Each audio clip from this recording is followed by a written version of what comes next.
Prøv lige at se det her smukke Leo Fade design. Her viser vi, hvordan man gør. Jeg lægger en Baby Boomer Builder for at give negletingsfarven. Den ligger ud på hele neglen og hærder i 30 sekunder. Så tørrer jeg den af med gel wipe. Eventuelt filer og buffer, hvis den er ujævn. Den franske kant laves med 0307. Leveprikkerne de bliver lavet med vores sorte 0040.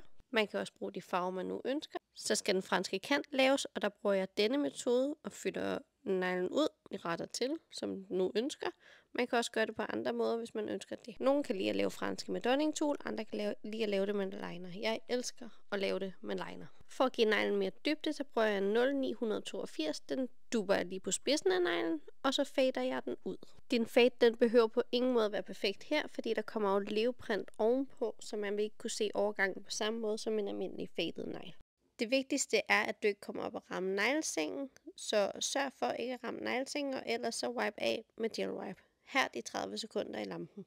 Nu kommer leoprinten, og den tegner man selvfølgelig i hånden, og der bruger jeg altid vores ultra lækre lille liner, fordi den er simpelthen fantastisk at lave nail art med, og det er egentlig bare at lave lidt mønster her og der. Hvis man føler, der er lidt tomme steder her og der, så lav lidt prikker for at give lidt fylde.